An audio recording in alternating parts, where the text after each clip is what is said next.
식빵 유령은 생각했어. 오늘은 진짜 본때를 보여줘야지. 무서워서 다시는 오지 못할걸? 이상해, 이상하네, 정말 이상해. 이상도 하지. 오늘은 조용해. 다음 날도 그 다음 날도 고양이가 오지 않아. 다행이다. 하지만 시간이 지날수록 유령은 고양이가 궁금해졌어. 눈도 오는데 어딜 간 거야? 잘 지내고 있겠지? 윤지 작가의 그림 동화책 식빵 유령 중 일부를 읽어드렸습니다.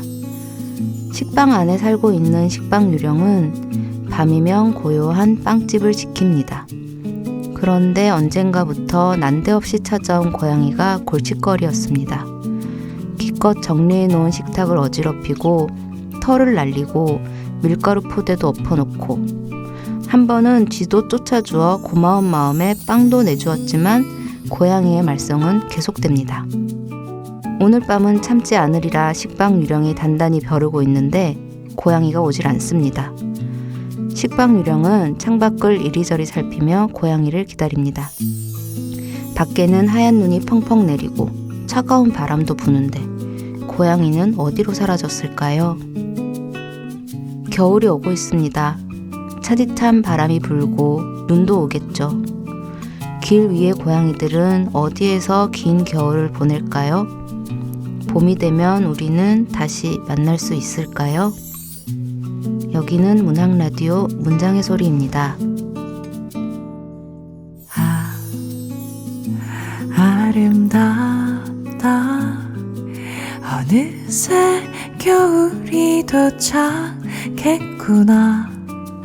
오늘은 또 어떤 핑계로 너에게 만나자 말해볼까. 너는 알까, 내가 널 좋아하는 걸. 사실은 꽤 오래됐지, 처음 만난 날부터. 문학라디오 문장의 소리. 안녕하세요. 문장의 소리 DJ 최진영입니다. 새 책을 낸 작가를 모시고 작품을 둘러싼 다양한 이야기를 들어보는 시간, 지금 만나요 시작합니다. 오늘은 김희선 작가님 모셨습니다. 어서 오세요. 안녕하세요. 저는 그림 그리는 걸 좋아하지만 노래 부르는 걸 싫어하는 김희선 소설가입니다. 아, 네, 반갑습니다. 노래 부르는 건 싫어하세요? 네, 노래를 어렸을 때부터 못해가지고 마음속에 있는 음이 소리로 나오질 않아요. 아, 그건 저도 그런데. 그래서 네. 싫어하게 됐어요. 네. 생각하는 음과 나오는 음이 다르죠? 네, 너무 달라요. 저도 달라요. 네. 그림을 좋아하시고 노래를 싫어하시는 김선 작가님에 대해서 소개를 드리겠습니다. 2011년 작가세계 단편소설 교육의 탄생을 발표하면서 작품 활동을 시작하셨습니다. 소설집 라면의 황제, 골든에이지, 장편소설 무한의 책, 죽음이 너희를 갈라놓을 때까지 등을 쓰셨으며 2019년 제10회 젊은 작가상을 수상하셨습니다. 최근에 장편소설 무언가 위험한 것이 온다를 출간하셨어요. 책 출간하시고 어떻게 지내셨어요? 그냥 평소처럼 지냈거든요. 네네. 병원에서 일하고 또 계속 쓰는 글이 있어서 쓰고 주로 이제 강아지랑 산책하고 거의 남는 시간은 강아지랑 놀면서 네. 보내는 것 같아요. 그 병원에서 약사로 예. 일하시는 그 이야기는 또 좀 이따가 네. 나누기로 하고 일단은 소설 이야기를 해보겠습니다. 네. 무언가 위험한 것이 온다.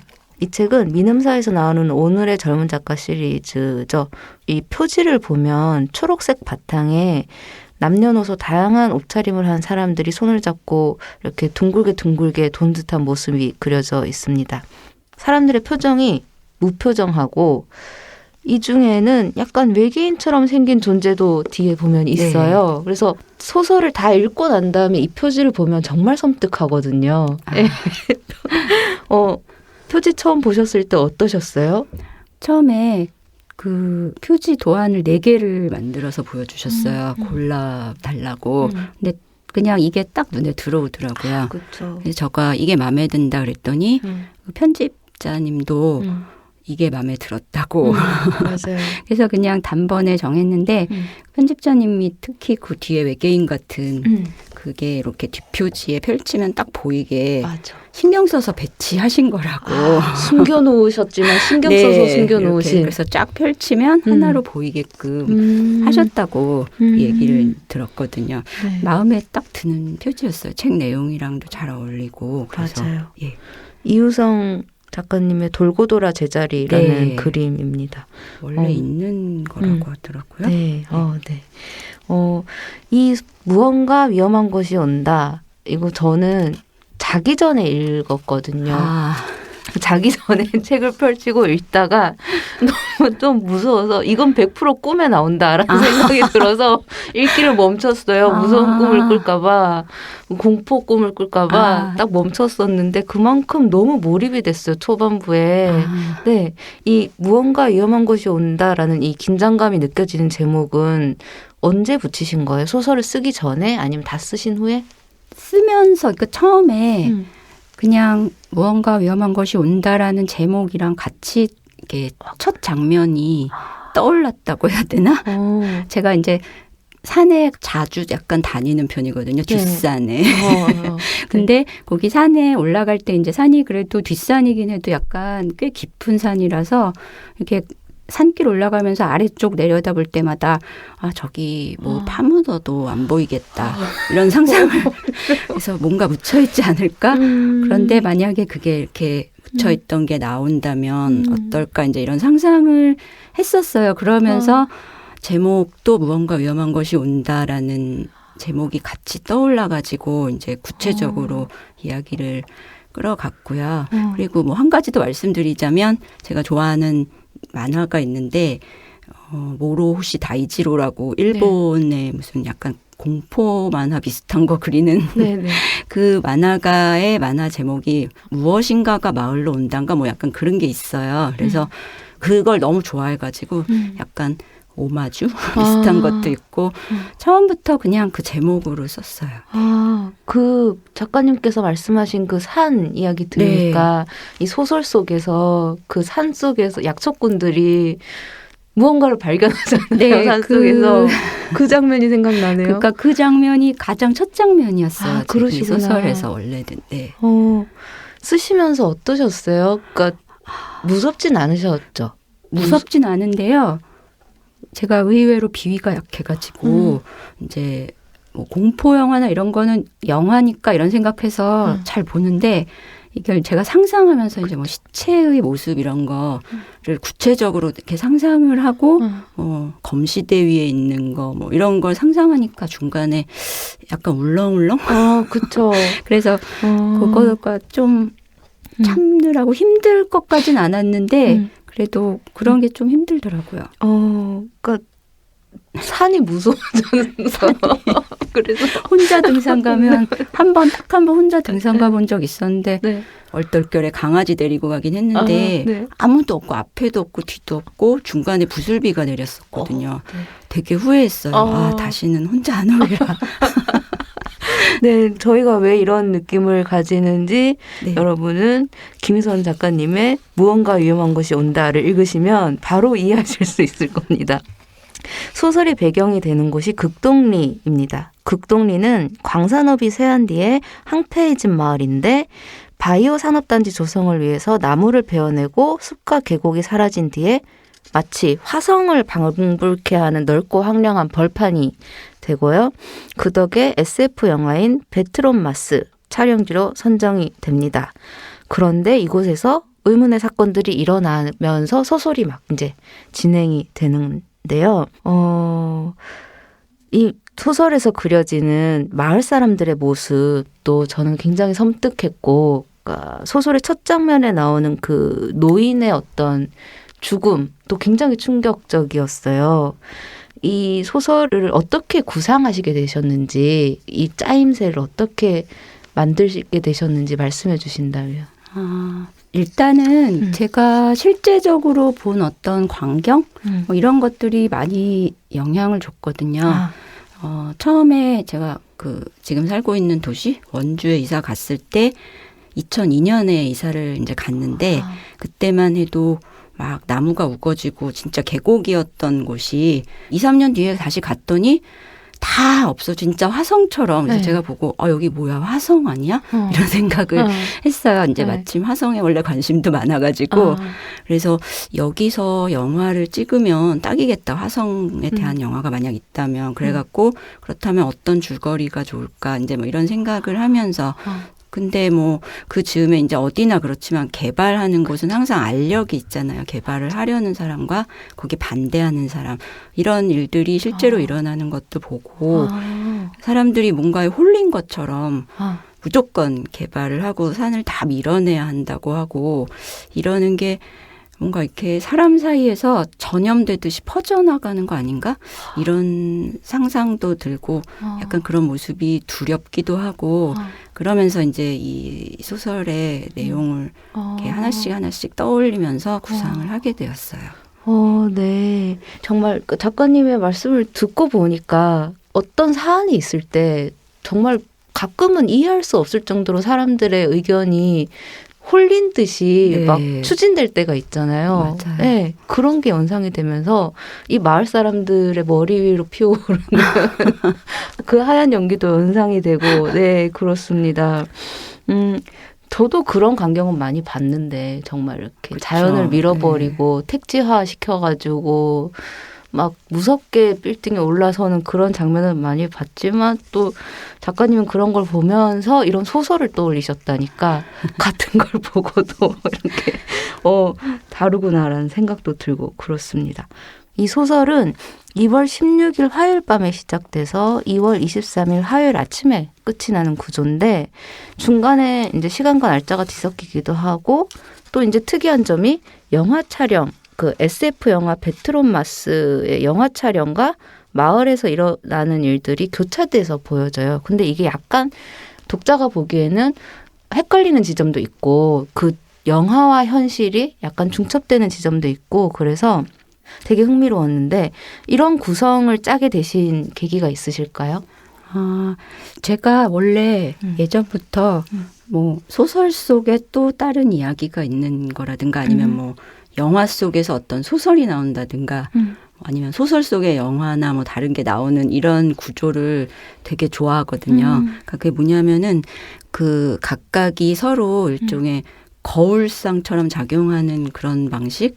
그래서 어떤 이제 방에 딱 들어가면 거울이 뭐 여러 개가 있다거나 하다못해 엘리베이터에서 양쪽에 거울이 맞아. 있으면 상이 계속 서로 비추면서 서로를 뭔가 현실을 왜곡돼 보이기도 맞아요. 하고 혼란감을 주기도 하고 뭐가 네. 진짜지 이런 의문 같은 것도 느껴지잖아요. 맞아요. 그래서 아마 제가 쓸 때는 그런 어떤 그 둘이 시나리오랑 소설 속에서 흘러가는 일이 서로가 서로를 비추면서 다시 어떤 게 현실인지 한 번 더 생각해 보게 하는 효과 아니면은 현실에 대해서 왜곡되어 보이게 하는 효과 뭐 이런 그런 거울 이미지 같은 거 그런 거를 주고 싶었지 않았을까 쓰고 나서 생각하니까 그런 맞아요. 것 같습니다. 네. 맞아요. 그 영화 베트론마스의 시나리오에도 채가 나오고 네. 현실 세계도 채가 나오니까 예, 맞아요. 그런 느낌이 많이 들었어요. 이 극동리에서 벌어진 사건을 기자인 김영주와 채가 취재를 하면서 이제 이상한 사실들이 하나씩 드러나면서 이 소설이 전개가 되는데 채는 마을에 사는 경호라는 소년을 만나고 소년에게서 자신의 할머니가 변한 것 같다는 얘기를 들어요. 근데 그게 사실 나쁜 변화가 아니에요. 뭔가 전보다 자주 웃고 욕도 하지 않고 신세 한탄도 하지 않고 뭔가 그냥 들으면 긍정적인 변화인데 옆에 있는 사람이 보면 너무 이상한 변화인 건데 이게 이런 변화가 할머니뿐만이 아니라 극동리 마을 주민들이 다 이런 변화가 생기는 거죠. 그래서 해가 뜨면 일찍 일어나서 하루를 착실히 준비하고 뭐 기꺼운 마음으로 노동을 하고 단체가 이러면 약간 무서운 느낌이 들거든요. 새마을 운동 같기도 하고 이런 설정은 어떻게 하시게 된 거예요? 말씀하신 대로 그 새마을 운동 네.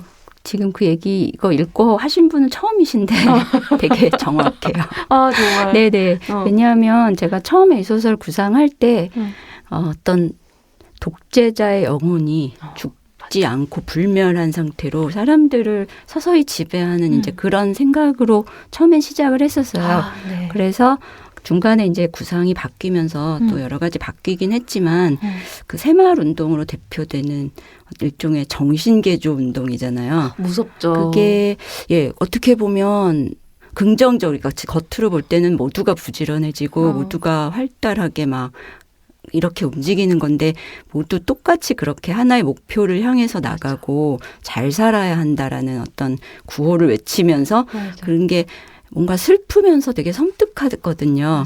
그래서 그 느낌은 여기에 계속 남겨둬가지고 그렇게 한 것도 있고 또 쓰면서는 이제 결국 지금은 2021년이지만 많이 바뀐 건 없다. 왜냐하면 그때는 국가가 주도하고 관이 주도해서 정신 개조가 일어났다면 지금은 뭐 SNS라든가 이런 부분을 통해서 부를 추구하는 게 가장 중요한 것처럼 또 보이지 않는 어떤 존재에 의해서 사람들이 이렇게 밀려가는 느낌이 들거든요. 그래서 결국에는 누가 주도하는지만 달라졌을 뿐 비슷하지 않나 이런 생각도 했고요. 아, 맞아요. 그래서 소설 속의 그 영화 속의 군중들이 그러니까 소설의 영화 속 군중들이 이렇게 몰려가면서 우리와 함께 하나가 되자. 네. 다 함께 똑같이. 근데 너무 무서운 거예요. 정말. 그런 느낌이 있었어요. 그렇게 이제 방금 말씀드린 것처럼 소설 속 영화 베트론마스 거기에서 감독이 그렇게 말을 합니다. 이 영화의 주인공은 최이지만 진짜 핵심은 은빛 물결, 서서히 다가오면서 세계를 집어삼키는 한 무리의 군중이다. 라고 그 말을 하는데 너무 딱 들어맞는 말이라는 생각도 들었고 그럼에도 불구하고 이 마을의 진실을 알려고 하는 사람들이 있어요. 채와 그리고 뭐 김영주 기자 그리고 전직 경찰인 우강일 이런 사람들이 진실을 알기 위해서 뭔가를 파헤치는 역할을 하는데 그래도 뭔가 그런 어떤 정신개조랄까요? 그런 것에 오염되지 않은 인물로 또 그려지는 것 같았어요. 네, 이런 인물들은 또 어떻게 만들게 되셨어요?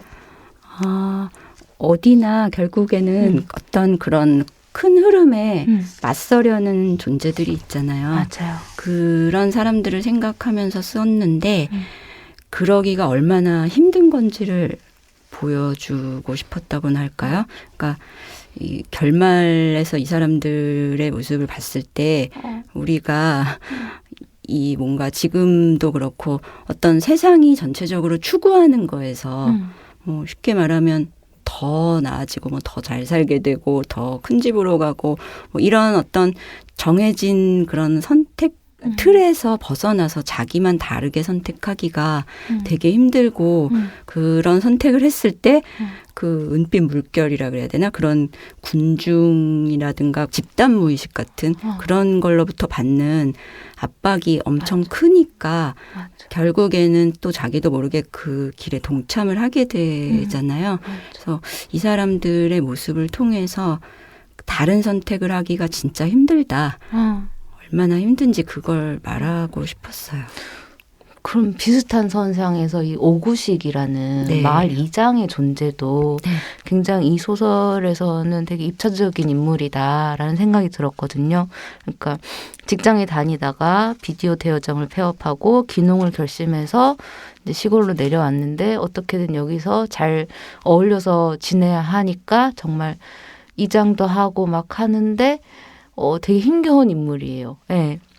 이 오구식이라는 이장은 인물은 어떻게 또 설정하시게 되셨어요? 제가 한때 귀농 귀촌 프로그램을 엄청 많이 봤거든요. 아, 네. 거기 보면 이게 약간 일종의 거의 클리셰라 그래야 되나 딱 정해진 게 있잖아요. 그쵸, 이제 맞아요. 대도시나 뭐 어디서 뭐를 하다가 귀농을 하여 열심히 해갖고 이렇게 잘 됐다. 이런 내용이 이제 주로 큰 틀을 이루거든요. 맞아. 그래서 그런 걸 또 봤는데 한편 제가 약국을 하면서는 그 약국이 뭐 평창이나 횡성 이런 쪽에서 이제 그 나와갖고 5일장 보러 그게 이제 원주는 아직 5일장이 있거든요. 네. 그래서 그걸 보러 오시는 분들이 이제 와가지고 시골 분들이 많이 오시니까 그 농사에 관한 얘기를 실제적으로 또 많이 들려주시는데 실제의 농촌에서의 삶과 그런 귀농 귀촌 프로그램으로 대표되는 어떤 그런 것 사이의 괴리가 진짜 너무나 크더라고요. 그러면서 어떤 오구식이라는 사람의 모습이 그런 이제 제가 듣고 경험한 걸 통해서 되게 구체적으로 만들어진 건데 일종의 그런 괴리를 몸으로 나타내는 인물. 그래서 사실 나중에 흑화됐지만 네. 저로서는 되게 애정이 가는 그쵸. 인물. 예, 어쩔 수 없이 그렇게 된 면이 있기 때문에 맞아. 물론 안 되면 더 좋았겠지만 맞아. 그냥 현실을 몸으로 보여준 인물 같아요. 네. 그러니까 그렇게 뭐랄까 나쁜 인물 같지가 않고 너무 이입이 많이 되더라고요. 되게 오구식의 힘든 삶이 느껴지고 네. 구식 이런 거 너무 잘 지으셨다. 저절로 갑자기 머리에서 오구식이 딱 네. 떠올라서 그래 오구식. 오라는 성이 붙었을 때 그 네. 어떤 그 이름도 너무 잘 지으셨다는 생각이 들고 그랬어요. 듣고 보니 그런 것 같아요. 네. 정이 막 들어가지고 그랬습니다. 그리고 소설 속에서 네. 보디 에일리언이란 영화가 네. 언급이 돼요. 이 영화는 원래 알고 계셨던 건가요? 아니면 소설을 쓰면서 알게 되신 영화인가요? 그 영화는 진짜 영화에 대해서 할 얘기 무지하게 많은데 간단히 말씀드리자면 일단은 제가 그 버디 에일리언을 보기 전에 바디 스네처 그 원작을 먼저 읽었는데요. 그러니까 그런 류의 소설을 어렸을 때부터 좋아했거든요. 뭔가 영혼이 강탈당하는 거 그런 걸 보면서 되게 무섭다 이런 생각을 했고 나중에 이제 영화로 보게 된 거는 감독을 아벨 페라라 감독을 또 좋아해가지고 그 아벨 페라라의 뭐 킹 오브 뉴욕이나 퓨너럴 뭐 이런 걸 이제 막 봤었어요. 그리고 바디 에일리언도 이제 그 선상에서 제가 지금도 집에 DVD로 가지고 있거든요. 이제 좋아하는 영화는 한때 다 사놔가지고 그래서 좋아하는 그리고 특별히 이제 저의 어떤 사랑하는 마음을 꼭 드러내고 싶어갖고 원작 소설이랑 원작 영화를 일부러 소설 속에 언급을 구체적으로 하고 싶었어요. 원래 사랑했던 영화. 네. 원래 사랑했던 소설. 네. 이런 걸 알게 되었습니다. 그 영혼 얘기가 나온 김에 네. 이 소설에서 영혼이라는 건 너무 중요한 소재잖아요. 영혼을 다른 이제 사람의 육체에 옮길 수 있는 실험을 하던 과학자가 소설 초반에 그러니까 자살 같은 걸 네. 하게 되면서 시작이 되는데 그리고 이 소설 속에 나오는 영화 베트론 마스에서도 이마에 구멍을 뚫는 행위가 인간의 이제 영혼을 파괴하거나 그런 인간에게 영혼은 어디에 존재하는가라는 그런 거를 보여주는 장면으로도 나오는데 송과선이라는 뇌의 중심에 있는 기관에 대한 이야기도 나옵니다. 작가님은 어떻게 생각하세요? 영혼은 어디에 있나요?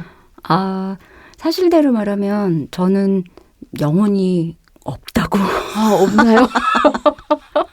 영혼이 없다기보다는 영혼이 몸이랑 분리된다는 생각을 안 하고 결국에는 이제 뇌가 있고 그 뇌에서 일어나는 어떤 화학적인 작용에 의해서 만들어진 전기 신호로 우리 몸이 움직이고 그러니까 결국 몸과 정신은 하나다 이제 이렇게 생각을 하거든요. 그래서 몸이 곧 정신이고 정신이 곧 몸이라고 생각을 해요. 예, 그래서 영혼이 따로 있진 않다고는 생각을 하는데 영혼은 몸이면 뇌이다. 네. 전기 신호이다. 네. 그냥 딱 전기 신호라고 할 수도 없고 왜냐면 영혼을 요즘에 막 그러잖아요. 컴퓨터에 나중에 언젠가 미래가 되면 우리 정신을 컴퓨터에 업로드해서 영생불멸할 수 있다. 정신은 어쨌거나. 근데 제 생각엔 그렇게 업로드된 전기 신호는 결국 내가 아니니까 맞죠. 의미가 없지 않나? 이런 생각을 하고 결국 인간은 정신과 육체가 하나이지 영혼이나 뭐 이런 게 분리될 수 없다고 그런 생각을 하기는 하는데 이제 소설은 그래서 작가님 그런 소설 네. 하나 더 써주시면 안 돼요? 그러니까 인간의 기억과 그 정신을 컴퓨터로 이제 보내가지고 그런 배경이 쓰고 싶어요. 너무 재밌을 것 같은데요. 네, 생각만 해도 너무 재밌을 것 같아요. 예, 그래서 막 실수로 다른 사람이랑 섞여서 그쵸, 맞아. 그럼 황당한 일이 생길 것 같아서 네. 하나 써주세요. 근데 물론 이 무언가 위험한 것이 온다를 읽으면서도 저도 정말 그런 생각했어요. 영혼을 다른 사람에게 심을 수 있는가? 한 사람의 영혼을 많은 육체에 심을 수 있는 그런 세계에 대해서 생각을 하면서 그게 그렇게 터무니없지 않다. 왜냐하면 우리 또 이미 그렇게 살고 있는 것 같으니까 어떤 맞아요. 독재자의 망령이 많은 사람에게 심겨져 있는 것 같기도 하고 막 그런 생각이 들면서 되게 그 넓게 생각하게 됐어요. 세계를. 그래서 정말 그게 소설의 좋은 점이기도 하다라는 생각도 들었습니다. 또 이렇게 대화를 하다 보니까 이제 방금 이렇게 영혼과 육체에 대한 얘기도 했지만 그 작가님은 약사 일도 함께 하고 계시잖아요. 네. 약사와 소설가의 삶은 어떤 것일까? 저는 또 여쭤보고 싶었어요. 근데 질문 많이 받으셨죠? 예, 진짜 많이.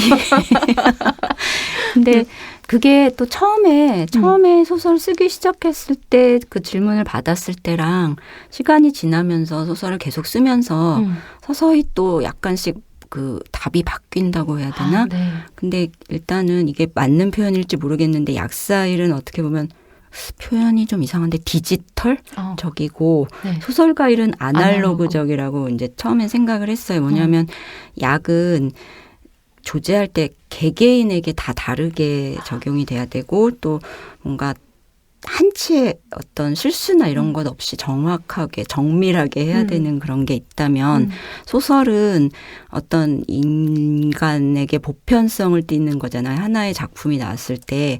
그리고 경계나 한계를 짓지 않고 그걸 뛰어넘었을 때 이제 좋은 작품이 나올 것 같아서 뭔가 디지털이라는 거는 비연속성이 특징이고 아날로그는 연속성이 특징이라면 그런 차이가 있지 않을까 생각을 했는데 네. 이제 점점 시간이 지나면서는 또 그런 부분이 또 서로 간에 같이 섞이기도 하고 왜냐하면 소설도 결국엔 또 어떤 부분에서는 굉장히 정확하고 정밀해야 되는 게 있고 약사 일도 투약하거나 환자와 상담할 때는 그 아날로그적으로 결국 가야 되니까 네. 뭐 이런 생각해서 비슷한 듯 하면서 다르다 그리고 언제나 드리는 말씀이지만 둘 다 인간에게 적용되는 거니까 맞네요. 네 그래서 결국에는 둘은 인간을 대상으로 한다는 점에선 같지 않나 그런 생각도 많이 하게 되더라고요. 그리고 무언가를 더 나아지게 한다. 아, 예, 라는 그렇네요. 측면도 저는 비슷할 것 같아요. 네. 네, 뭐랄까 능력자이십니다. 네, 그러면 이번에는 내가 가장 사랑하는 문장들 하겠습니다. 네. 작가님께서 직접 골라오신 문장을 낭독해 주시는 시간인데요. 네. 어떤 부분 읽어주실 건가요? 115페이지에 네.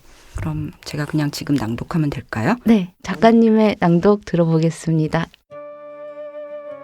어느 틈엔가 옆에 와 서 있던 오구식이 말했다. 여기가 외계 행성인가 싶지요. 이곳에 처음 오는 분들은 다 그런 말을 하더라고요. 근데 그게 또 틀린 말은 아닌 게 저기 보십시오. 왼쪽으로 보이는 벌판 말입니다. 바로 거기서 영화를 찍고 있거든요. 이쪽에선 능선에 가려져 잘 안 보이지만 저 너머로 조금만 가면 화성기지, 우주선 이런 세트가 잔뜩 세워져 있어서 그야말로 진짜 화성에 온 기분이 든다니까요. 영화를 다 찍으면 저 일대를 화성 테마파크로 꾸민다는 말도 있어요. 그러면 관광객도 몰려올 테니 다들 기대에 차 있지요. 군은 창밖을 좀 더 잘 보려고 머리를 내밀었다. 차갑고 쓸쓸한 공기가 코끝을 스쳤다. 그는 대기가 주황색에 가깝다고 느꼈다. 멀리 지평선 끝에 은빛으로 반짝이는 구조물이 보였다. 저게 화성의 기지와 우주선들인가? 문득 그는 아까 산속에서 느꼈던 기분에 다시 사로잡혔다. 지금 여기가 실제 하는 세상인 건 확실한데 왜냐하면 분명 이렇게 컨테이너 바닥에 발을 딛고 시골 특유의 냄새가 나는 공기를 한껏 들이마시고 있으니까. 그럼에도 왠지 모든 것이 가짜처럼 느껴지는 이유는 무엇일까? 네. 감사합니다. 이 부분을 읽어주신 이유가 있다면? 뭔가 제가 세상을 볼 때 느끼는 기분, 그러니까 어떨 때 이렇게 밖에 내다보고 또 아까 말씀드린 것처럼 엊그제까지 산이었는데 어느 날 가보면 싹 없어져 있거나 뭐 이런 것들을 보면은 이게 진짜 세상인가? 현실이 뭐지? 뭐 이런 의문을 많이 느끼거든요. 맞아요. 그런 게 잘 드러나 있고 또 소설 전체적인 느낌이랑도 맞는 것 같아가지고 골라봤습니다. 네, 감사합니다.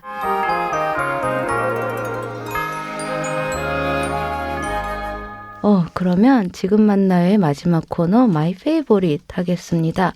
작가님께서 요즘 좋아하시는 거 소개해 주시는 코너예요. 음악도 좋고 영화도 좋고 음식도 좋고 요즘은 어떤 거 좋아하세요? 제가 요새 좀 시간이 나서 그동안 막 못 보았던 영화 이런 것들을 이제 리스트 만들어놨던 걸 닥치는 대로 이제 밤마다 보고 있는데 그래서 영화 많이 보고 있고요. 네. 최근에 본 진짜 재밌던 영화는 커런트 월이라는 영화거든요. 네. 혹시 보셨나요? 왜 들어본 것 같아요, 예. 제목을. 우리말로 하면 전류전쟁이라고 그래야 되나? 전기전쟁인가? 전류전쟁인가? 네. 그런 건데 그 에디슨이랑 테슬라 알아요. 아시죠? 그 베네딕트 컴버비치 나오는. 맞아요. 네. 베네딕트 컴버배치가 에디슨으로 나오고 네. 그 에디슨이랑 테슬라가 이제 직류와 교류 맞아. 어떤 것을 선택하느냐를 놓고 경쟁하는 거 네. 그런 건데 진짜 감동이에요. 보면은 왜냐하면 지금 제가 뭐 노트북도 많이 보고 네, 영화도 넷플릭스라든가 뭐 이런 것도 많이 보고 불도 켜고 맞아요. 전기가 그 온 삶에 다 맞아요. 있잖아요. 전기 현대 문명의 어떤 그게 이렇게 싹이 트는 광경을 되게 뭔가 고증 같은 게 잘 돼 있고 그래가지고 보고 있으면 내가 지금 하고 있는 게 저기서 시작이 된 거구나 이런 생각해가지고 맞아. 감동하면서 보게 되더라고요. 그래서 강추. 그 작가님은 그 영화를 굉장히 철학적으로 보신 것 같아요. 저는 그냥 베네딕트 컴버비치가 나온다. 보자. 그 베네딕트 뭐. 그 기억밖에 없는데 맞아요. 그 전기가 우리의 삶을 어떻게 바꿔놓았나 이런 생각도 하게 되는 영화죠. 소개해 주셔서 감사합니다. 벌써 마무리를 해야 될 시간이 되었어요. 아쉬운 마음을 담아서 이제 질문을 하나 더 드리겠습니다. 작가님께서는 외계인을 만난다면 어떤 대화를 나누고 싶으세요? 진짜 물어보고 싶은 게 항상 많이 있는데요. 맞아요. 여기까지 왔을 외계인이면 엄청나게 발달한 고도의 문명을 가지고 있을 테니까 뭔가 평화 그런 얘기 들었거든요. 고도의 문명으로 가기 위한 조건은 중에 하나가 평화라는 거예요. 왜냐면 안 그러면 전쟁하다 자기들끼리 몰살될 테니까. 그래서 그런 고도의 문명을 가진 외계인에게 배양육을 만드는 방법을 묻고 싶어요. 왜냐하면 지금 저기 지구에 뭐 많은 이제 기업들이 지금 인공 배양육 시장에 뛰어들어서 막 연구 중인데 아직도 대중화하기에는 굉장히 그 비용이라든가 이런 면에서 문제가 있고 시간이 한참 더 걸릴 거라고 하더라고요. 근데 제가 고기를 좋아하는데 막 도살장에 가는 소, 돼지 보면 막 항상 되게 슬퍼하는 이런 이제 모순적인 인간형이라서 그게 활성화되는 길만이 나도 잘 먹고 동물도 살 길이다 항상 그런 생각 요즘에 항상 사로잡혀 있거든요. 그래서 그걸 알려달라. 되게 디테일하시다. 그래서 그거를 알려서 누군가에게 알려주고 싶기도 하고 뭐 그쵸. 제가 선점하는 것도 괜찮고 그쵸. 방법을 그걸 알고 싶어요. 네. 그 뭐랄까요? 이과와 문과의 총체적인 그런 두뇌를 가지신 것 같아요. 네. 그 소설도 쓰시는데 뭔가 이제 생각하고 사고하시는 거 보면 되게 이과적이신 것 같고 그런 어떤 디테일들이 되게 깜짝깜짝 놀랐어요. 저는. 인공 배양육 네. 알게 되면 네. 알려드릴게요. 네, 외계인 만나면 좋겠습니다. 오늘 이렇게 나와주셔서 감사합니다. 저희 문서 청취자 여러분들께 인사 말씀 남겨주신다면. 정말 만나 뵙게 돼서 반갑고요. 앞으로 제 소설 읽으면서 소설을 통해서 저와 만난다고 생각해 주시면 감사하겠습니다. 지금 네. 쓰고 계신 글은 있으세요? 지금 뭐 연재 중인 거 있고, 네. 예, 그거 악스테. 네. 네. 거기도 동물이 나와요. 그래서 더 배양육 생각에 사로잡혀 있는지도. 그러시구나. 네. 그러면 그것도 이제 연재 끝나시면 또 단행본으로 묶는 작업을 하셔야겠네요. 네. 네. 김선 작가님의 다음 책도 기다리고 있겠습니다. 네, 감사합니다. 네. 오늘 나와주셔서 감사합니다. 네, 감사합니다. 김희선 작가님 보내드리고 저는 잠시 뒤에 돌아올게요. 오후에 따뜻한 햇살 자꾸 당신을 데리고 오네 버릴 수 없었던 그날 그 기억들 아직 저 빛들 속에 숨어있나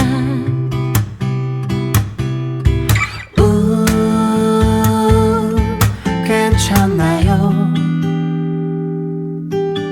그립다 말하면 내 꿈에 초대할 텐데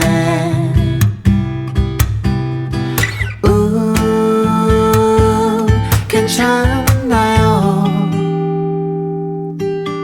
그립다 말해요. 오늘 그대를 초대할게. 문장의 소리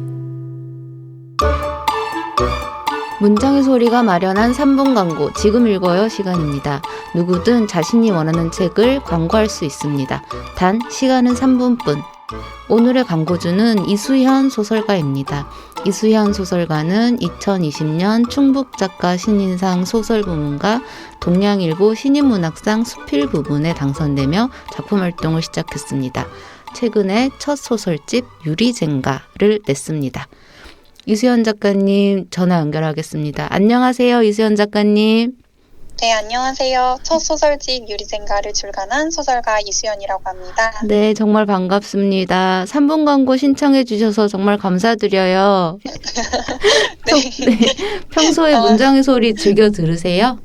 네, 사실 저는 문장의 소리의 열혈 청취자인데요. 네. 문학을 주제로 한 라디오 문학 방송이 사실 흔치는 않잖아요. 네. 그런데 문장의 소리에서는 다양한 시인분들이나 소설가분들의 작품 쓰는 이야기를 들을 수 있어서 정말 좋아하던 참이었는데 이렇게 초대를 해주셔서 정말 감사합니다. 네, 감사합니다. 지난 10월에 첫 책을 내셨어요. 작품 활동 시작하신 지 1년 만의 일인데, 와, 정말 대단하신 것 같아요. 기분이 어떠세요? 작년 신인상을 수상하고 난 뒤에 정말 눈코 뜰 새 없이 달려왔던 것 같아요. 그래서 작품을 엮고 그것이 책으로 나오기까지 굉장히 많은 우여곡절이 있었는데 막상 작품집으로 나오니까 실감이 잘 안 나더라고요. 네. 그런데 독자분들의 반응을 조금씩 확인을 하면서 내가 쓴 글이 드디어 세상에 나왔구나, 그들의 삶에 가 닿았구나라는 생각이 조금씩 들고 있는 참입니다. 네. 축하드려요. 네. 감사합니다. 그러면 오늘은 유리젠가를 광고하시는 거죠? 네, 맞습니다. 네. 그러면 저희가 3분을 드리겠습니다. 정확히 3분 후에 마이크가 꺼지는데요. 그 안에 준비한 말씀 다 하실 수 있길 바랍니다.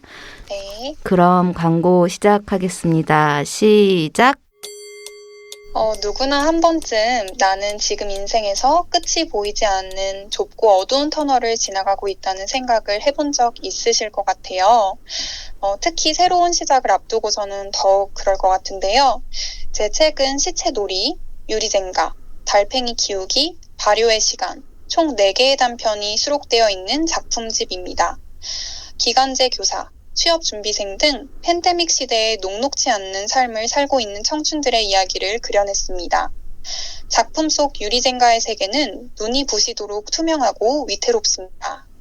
절망의 나락에서 우리는 종종 시체놀이의 취업준비생처럼 주변을 배회하고 달팽이 키우기의 지혜처럼 사랑하는 이의 패각에 생채기를 내기도 합니다. 하지만 유리젠가의 소형처럼 위태로운 젠가 끝에 달린 사랑의 모든 것을 내걸 때도 발효의 시간 속 철이처럼 결코 풀리지 않을 것 같은 부자 간의 갈등을 직면하면서도 결국 우리는 질 향해 나아갑니다. 달팽이 키우기의 젊은 연인처럼 나보다 작은 존재를 돌보며 서서히 제 삶의 궤적을 그려나가는 것이죠.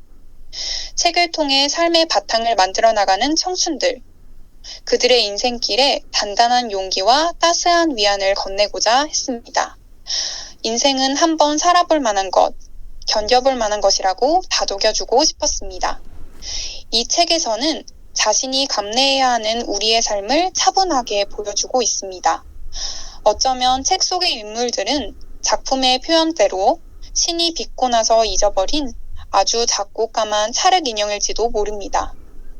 하지만 스스로 뜨겁고 아름답게 그리고 절실하게 자기 자신으로 살아있는 인물들을 보면서 많은 독자분들도 다시금 나아갈 수 있는 힘을 느끼실 수 있을 거라고 생각합니다. 책 속의 글귀를 읽어드리고자 해요. 시체놀이 52페이지에 나오는 문장입니다. 나에게 필요한 것은 분명 갸릉갸릉 우는 어떤 작고 갸냘픈 생명체에 대한 보속의 기회다. 어떠한 것으로도 대체되지도 않고 아주 소멸해버리지도 않을 내 존재에 대한 확신이다. 오늘의 시체놀이를 끝으로 나는 내 인생을 한번 살아보기로 다짐한다. 방바닥과 하나가 된 내 몸을 큰 대자로 쭉 펴본다. 시간이 멈춘 사각형의 관 속을 이리저리 둘러본다. 편안한 시체가 된 몸이 퍽 안락하다. 죽은 듯 자고 일어나 나는 시체가 아닌 내 생을 그려보리라. 쓰다만 자기소개서에 커서가 붉은 눈으로 깜빡거리며 이 모든 광경을 지켜보고만 있다. 제 책 유리젠가 많은 사랑과 관심 부탁드립니다. 감사합니다. 와, 3분에 딱 맞춰주셨어요. 와, 대단하시다. 정말 감사합니다. 네. 오늘 이렇게 참여해주셔서 감사합니다. 초대해주셔서 감사합니다. 네. 이수연 소설가의 첫 소설집 유리젠가, 신인상 당선작인 시체놀이를 포함 총 4편의 단편이 수록되어 있습니다. 책머리에 이수연 소설가는 이렇게 써두었네요. 내가 껴안는 세 개의 얼굴들이 모두 네 것이었으면 한다. 이수연 소설가가 달뜬 마음으로 껴안을 세 개의 얼굴들, 많은 관심과 지지로 지켜봐 주시길 바랍니다. 3분 광고 지금 읽어의 문은 누구에게나 열려 있습니다. 광고를 원하시는 작가분들 그리고 독자분들은 문장의 소리 대표 메일로 신청해 주세요. 메일 주소는 munjang@arko.or.kr 입니다. 문장@arko.or.kr. 선정되신 분께는 5만원권 백화점 모바일 상품권을 드립니다. 지금 신청하세요.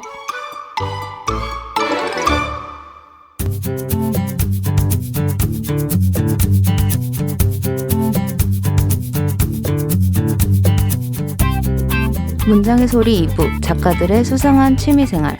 본업인 글쓰기 외에 전문가 못지않은 방대한 지식을 자랑하는 작가들의 취미생활에 대해서 이야기 나눠보는 시간입니다. 오늘은 최진석 평론가님 자리에 모셨습니다. 안녕하세요. 안녕하세요. 네, 반갑습니다. 예. 최진석 평론가님에 대해서 소개를 드릴게요. 2015년 문학동네 신인상 평론 부분을 수상하셨고 활발한 비평활동을 하고 계십니다. 지은 책으로 민중과 그로테스크의 문화정치학, 미하일 바흐친과 생성의 사유, 감흥의 정치학, 코뮌주의와 혁명, 불가능성의 인문학이 있고요. 공저로 다시 돌아보는 러시아 혁명 100년, 1권, 2권, 문화정치학의 엉토들 등이 있고 옮긴 책으로 누가 들레즈와 가타리를 두려워하는가와 해체와 파괴 등이 있습니다. 프로필이 너무 멋있어요. 아니, 저 문학평론가로 왔는데 너무 다른 분야의 책들이 나오네요. 멋있습니다. 요즘은 어떻게 지내고 계세요? 예, 뭐 요즘 다른 분들이랑 마찬가지로요. 저도 이제 학교에서 네. 학생들 가르치는 일을 하다 보니까 네. 학기 중에는 주로 이제 그 강의 녹음이라든가 아니면 온라인을 통해서 교육을 활동을 하고 또 간간히 들어오는 이제 글쓰기 이런 것들을 주로 하면서 시간을 보내고 있습니다.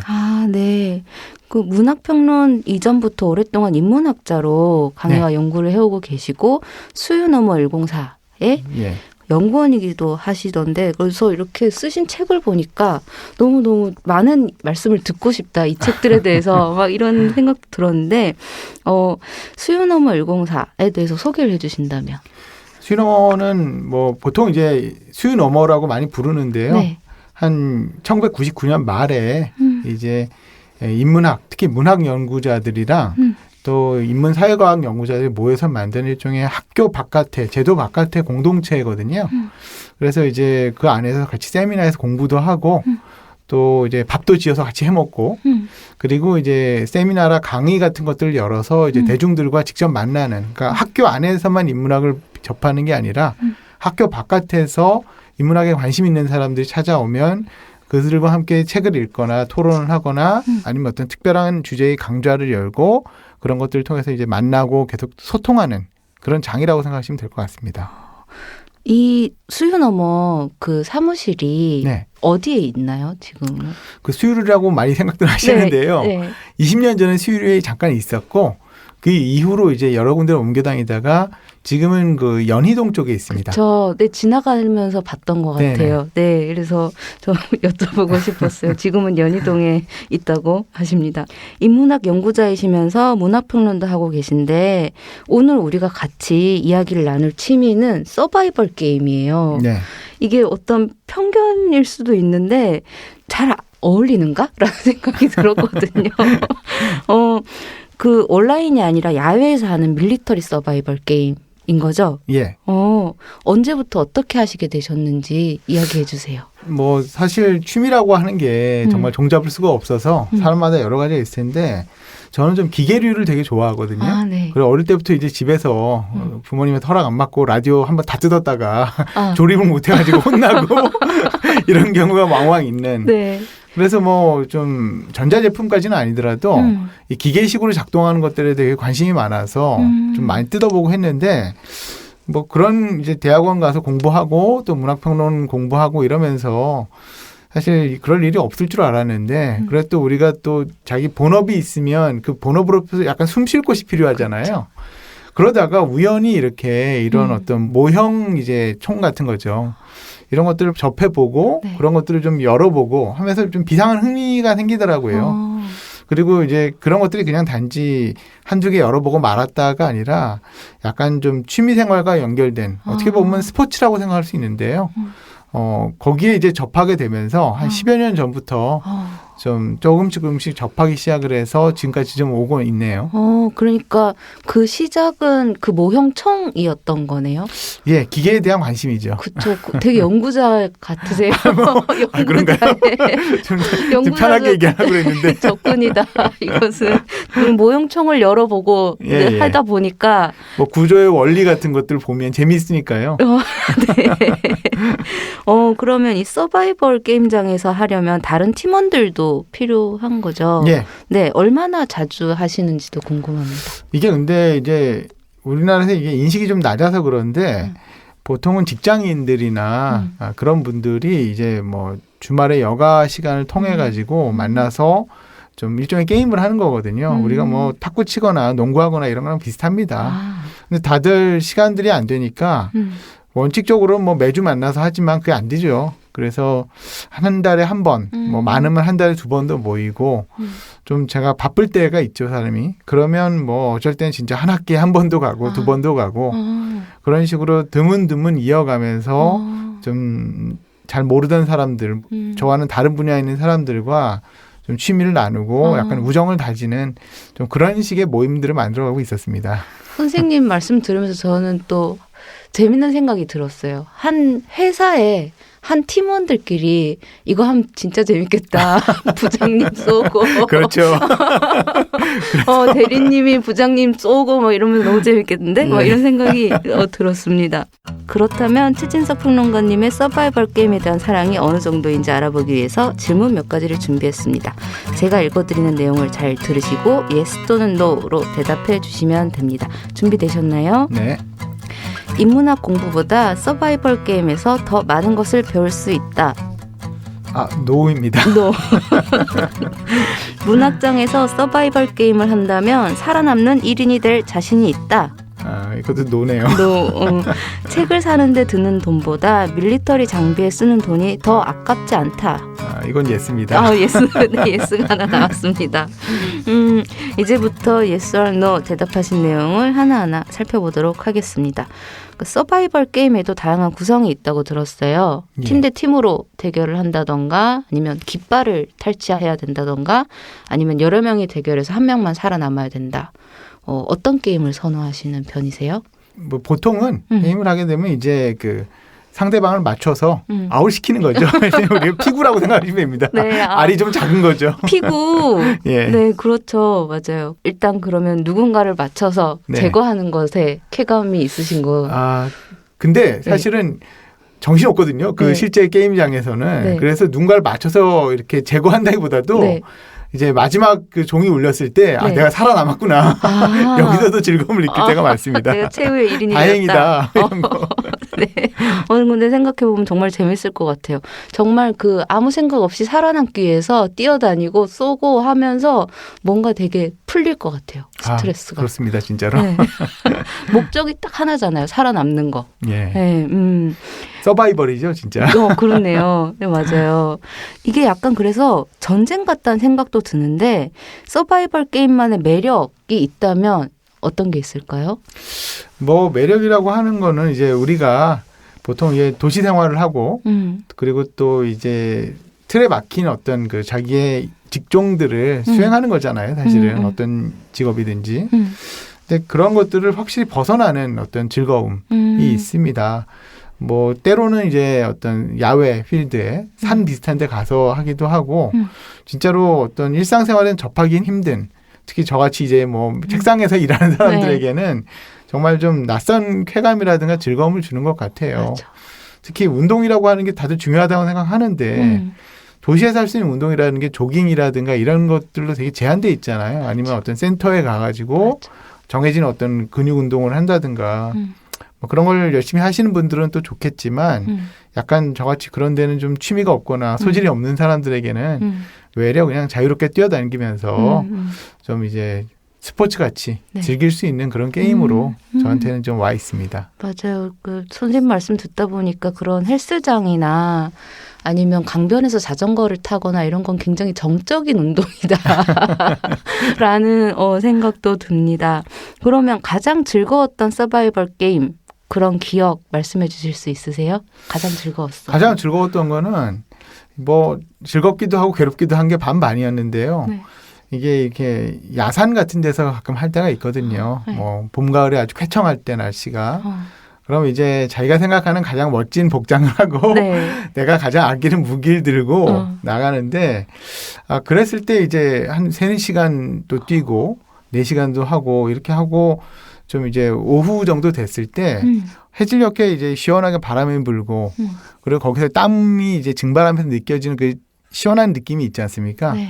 그런 느낌을 딱 저도 가끔 회상하거든요. 해질녘에 석양이 비치고 시원한 바람 속에 이제 땀이 마르는 좀 그런 매력이 항상 있는 것 같아요. 네. 아까 스튜디오 밖에서 사진 보여주신 그거 네. 생각나요. 그 사진이 정말 해가 지는 무렵에 그 모형총을 들고 딱 뒷모습을 찍은 사진이셨잖아요. 예. 그때 막 바람에 땀이 마르는 걸 느끼셨겠네요. 그건 좀 연출된 사진이라 하지만 그 비슷하게 생각하셔도 좋을 것 같습니다. 네, 정말 시원하고 뭐랄까 상쾌할 것 같다는 생각도 듭니다. 그 서바이벌 게임에 필요한 아이템들도 네. 소개해 주신다면. 그게 이제 되게 전문적이라고 생각하실 수 있을 거예요. 네. 왜냐하면 그냥 모든 종목들이 그렇지만 우리가 또 깊게 들어가면 그 종목 나름의 심오함이 있잖아요. 네. 여기도 그런 부분이 있거든요. 그래서 그냥 일종의 코스프레일 수도 있겠지만 이제 그 대한민국 국군의 현역 복장들은 안 되고 어떤 우리 영화에서 보는 미국의 특수부대라든가 네. 이런 거라든가 아니면 뭐 이제 영화 속에 나오는 아주 재미난 어떤 괴물들의 복장 같은 거 있잖아요. 네. 좀비의 복장 네. 그런 것들도 있고요. 자기가 하기 나름입니다. 뭐 그런 걸 꾸미고 또 이제 비비탄이라고 부르는 우리 조그마한 탄들을 발사하는 네.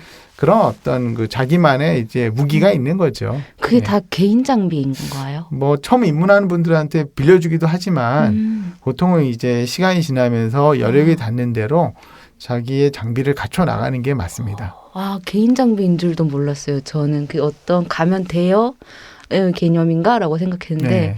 그럼 가지고 계신 어떤 그 모형 총은 얼마나 되세요?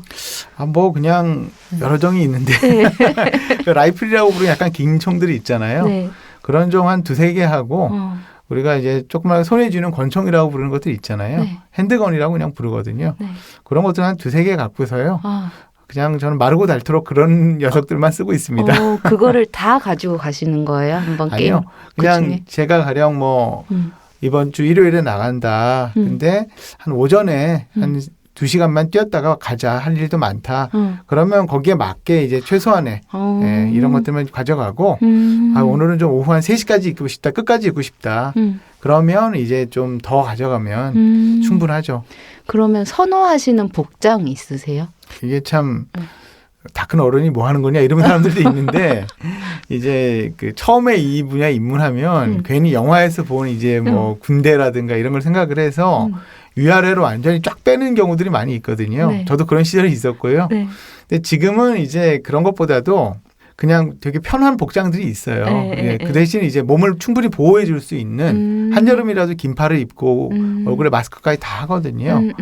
그래서 최대한 움직이기 쉬운 거 그리고 이제 이 장난감들이라도 되게 무겁거든요. 이거 저 손에 들면. 네. 그러니까 가급적 좀 가벼운 것들을 선호하죠. 아. 예.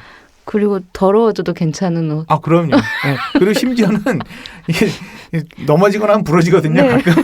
그래도 안 아까운 것들. 찢어져도 괜찮은 옷. 네네. 네, 그렇습니다.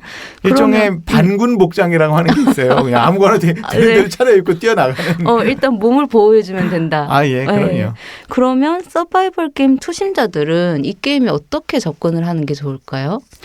제가 보기에 이제 어떤 이런 게임을 운영하는 팀들이 있거든요. 그런데 이제 연락을 취해서 나는 이런 목적으로 게임에 참여해보고 싶다. 그러면 이제 그쪽에서 연락을 같이 해서 그럼 게스트로 한번 와보십시오 하고 제안을 해요. 그러면 이제 그 필드에 대한 사용료 정도만 내고 처음에는 그냥 같이 한번 빌려주는 여러 가지 장구류라든가 이런 뭐 서바이벌용 총이라든가 이런 것들을 대여해주면 몇 번 뛰어보고 아 이거는 나하고 맞는다 안 맞는다 이런 걸 좀 스스로 한번 시험해 볼 수 있거든요. 그리고 맞으면 이제 계속해서 가입해서 뛰어보고 싶다 해서 이제 팀 단위로 움직입니다. 보통은. 네. 그러니까 테스트가 필요하다. 예, 뭐 그거는 입단 심사 이런 건 아니고 본인이 이런 그쵸. 취미가 과연 적절할지. 그렇죠. 무턱대고 총을 사면 안 된다. 아, 그럼요. 그런 분들이 꽤 있는데 네. 이게 비싸거든요. 네. 그러면 안 됩니다, 정말. 무턱대고 장비부터 살 일은 아니다. 네. 일단 이것이 나와 맞는지 테스트를 해보자. 바이올린 처음 배우는 사람들이 뭐 스트라디바리우스 뭐 이런 거 막 사겠다 이러면 안 되죠. 그렇죠. 이 장비 욕심 있는 분들은 조금 맞아요. 좀 조심을 하셔야 될 것 같습니다. 이런 취미가 문학적인 영감을 주거나 연구에 영향을 미치는 지점이 있을까요? 뭐 우리가 경험한다고 하는 게 무슨 낯선 경험이라고 하는 건 항상 좀 깨우침을 주잖아요. 그런 점에서 어떤 취미가 이런 새로운 어떤 각성의 계기를 안 준다고 할 수는 없을 것 같아요. 어떤 취미도. 근데 저한테는 이게 어떤 그래도 우리가 이제 살다 보면 나이 먹은 만큼 그리고 그 분야에서 저희가 어떤 성취를 이루거나 이런 것이 있는 만큼 그 사람이 같이 이제 어울리는 모임이라든가 집단이 되게 제한되잖아요. 근데 저한테는 이 서바이벌을 하면서 만나게 되는 많은 사람들이 저와는 정말 다른 분야의 사람들. 우리가 이제 아무리 뭐 말로는 이제 뭐 어떤 목수일 수도 있고 공장에서 노동자일 수도 있고 이런 글들을 쓰지만 실제로 만나는 경우가 많지 않거든요. 근데 저는 거꾸로 이제 그런 데서 음. 어떤 만날 수 있는 그런 사람들이 그런 굉장히 다종다양한 직업들, 다른 생각들, 심지어는 뭐 우리가 좀 민감한 정치적인 이념이라든가 이런 것들에 대해서도 정말 다른 사람들을 만나게 되고 그런 것들이 저한테는 좀 약간 세상을 다르게 바라보거나 적어도 조금씩이라도 넓게 바라볼 수 있는 계기를 제공해 줬다는 생각도 들었습니다. 아, 네. 우리 뭐 정치적 이념과 신념과 우리의 생활 방식은 모두 다르지만 그 필드에 가면 그냥 네, 맞추면 된다 이거죠. 그런 것도 참 재밌을 것 같다는 생각이 듭니다. 그러면 이번에는 취미생활과 관련된 문장을 소개해 주셔도 좋고 취미와 관련이 없어도 좋아하시는 문장을 낭독해 주셔도 좋은 낭독의 시간 가져보도록 하겠습니다. 어떤 문장을 낭독해 주실 건가요? 조금 이제 제가 이제 취미는 취미고 또 이제 문장의 소리니까 이제 문학과 관련된 네. 좀 그걸 낭독을 해보고 싶습니다. 네. 제가 원래는 소설로 등단을 했는데 그 또 시도 같이 시에 대한 평론도 하고 있거든요. 네. 그 시에 대해서 이제 좀 쓰고 있는 여러 가지 문장들이 있는데 네. 몇몇 부분만 좀 발췌해 와봤습니다. 이런 거 좀 읽어보고 싶습니다. 네. 그러면 최진석 평론가님의 낭독 들어보겠습니다. 익숙하던 세계가 깨졌다는 말은 그 세계를 이루고 그 세계에 적응하던 모든 것들이 더 이상 이전과 같이 합을 맞출 수 없음을 뜻한다. 가능한 것과 불가능한 것, 결정된 것과 결정되지 않은 것을 나누던 기준은 더 이상 유효하지 않다. 하지만 기성의 세계가 붕괴된 자리에 새로운 세계상이 아직 구축되지 않았을 때 높이 울리던 환호의 함성은 불안한 메아리로 돌아오게 마련이다. 과거로부터는 빠져나왔으나 미래의 세계가 아직 열리지 않은 공백의 시간 혹은 무정형의 통과지대와 같은 시면이 거기에 있다. 자신도 모르게 훌쩍 뛰어 건너버린 도약의 흔적으로서의 그것은 이전과 이후를 잇는 교량이 붕괴되고 그리하여 더 이상 확실한 삶의 가능성, 완결되고 결정된 것들의 세계가 불가능함을 깨달을 때 느끼는 단절의 감각이다. 한 세계의 종언이라는 사건은 다른 세계를 불러내는 또 다른 사건들을 맞닥뜨리지 않고서는 결코 마감되지 않는다. 우리는 그러한 사건적 변전의 계기들을 어떻게 발견하고 맞아들일 수 있을까? 시는 무엇보다도 서정시는 비명의 장르다. 시적 자아의 주관성은 외부 세계에 대한 거리감으로 이격되어 있으며 온전히 자기 폐쇄적인 감수성에 갇혀있기에 타자의 진입을 허락지 않는다. 그런데 바로 이 점이 역으로 시의 사건적인 감수성을 가능하게 만드는 지점이라 할 만하다. 불안한 내적 침잠을 상징하는 서정적 자아의 내면은 외부로부터 다가오는 사건적인 충돌을 여유있게 버텨낼 수 없다. 그것이 아마도 익숙하던 세계가 깨졌다는 말이고 시라고 하는 것이 하나의 사건이 되어 우리와 만나게 되는 지점일 것이다. 여기까지. 네. 감사합니다.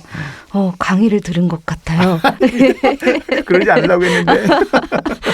이 부분을 낭독해 주신 이유가 있다면. 예.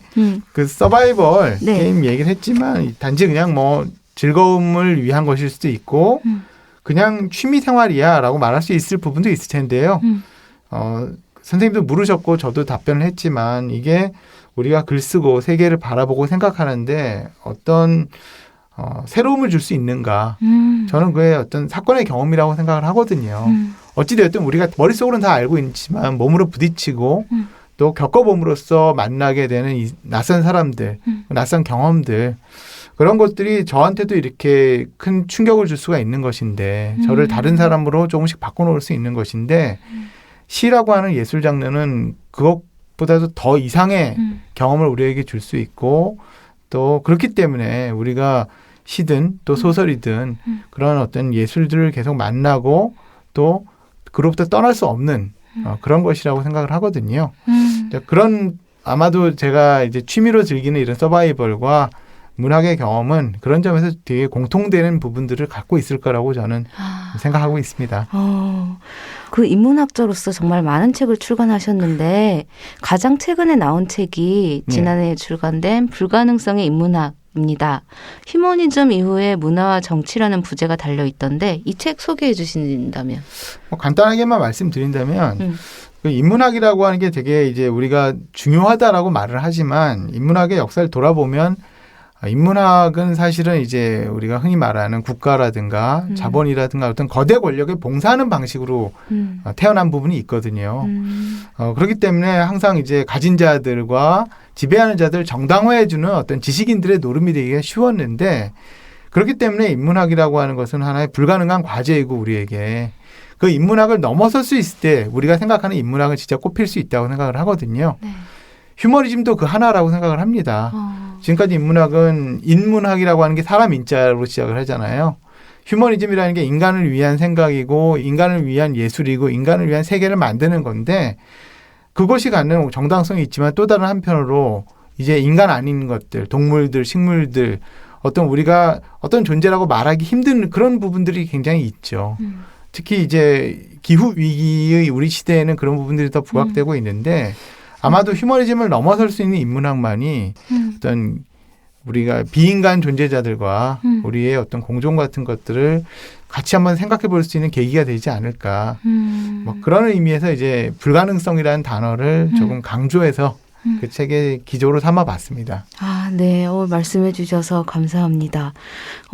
인문학자와 문학평론가로서 글을 쓰거나 연구할 때 공통점이나 혹은 차이점 이런 게 있을까요? 그 요즘 이제 문학을 공부하시거나 뭐 글을 쓰시는 분들이 인문학적인 어떤 소양을 되게 중시하시잖아요. 우리는 되게 이제 그래서 인문학적 소양을 통해서 이제 시나 소설이라고 하는 개별 문학 장르에 접근을 하려고 하는 부분들이 있는데 어떻게 보면 그 이전에 우리가 인문학의 어떤 거대한 어떤 근원이라고 일컫는 그런 뭐 괴테니 아니면 프로이트니 이런 어떤 그 고전적인 어떤 반열에 들어있는 작가들, 연구자들은 사실은 그 문학 작품을 통해서 자기들의 생각을 만들어낸 게 더 크거든요.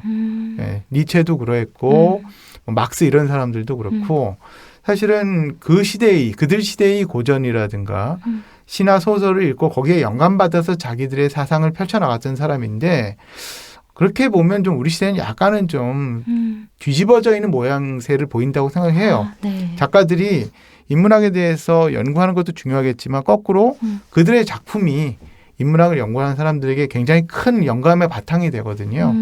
좀 이런 부분들은 뭐 인문학과 문학이라고 하는 것이 어떤 서로 영향을 주고받고 도움을 줄 수 있는 부분이기도 하지만 더 근본적으로는 창작을 기존으로 삼고 있는 문학이 문학 예술이라고 하는 것이 더 근본적인 토양이라는 생각을 좀 하게 만듭니다.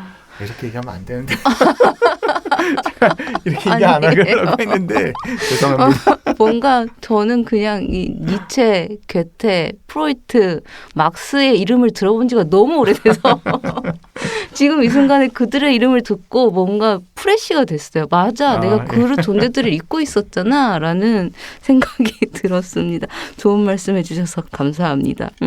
앞으로 서바이벌 게임 계획과 더불어서 또 문학평론가로서의 계획 말씀해 주신다면?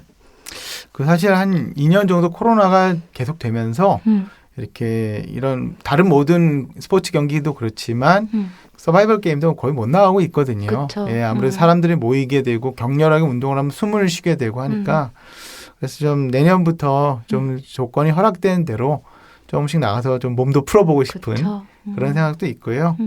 또 문학 관련돼서는 이제 좀 조만간 좀 평론집을 저도 준비를 하고 있거든요. 네.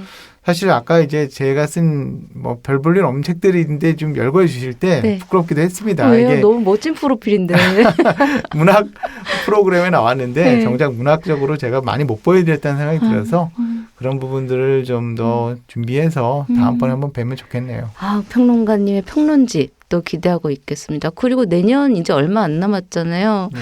내년에는 정말 좀 일상이 많이 돌아가서 회복이 돼서 그렇게 마스크 없이도 사람들과 부대끼면서 할 수 있는 놀이들 우리가 할 수 있기를 또 바라는 마음입니다.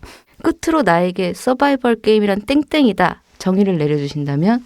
저에게 서바이벌 게임은 리얼이다. 아, 리얼이다. 아, 네, 감사합니다.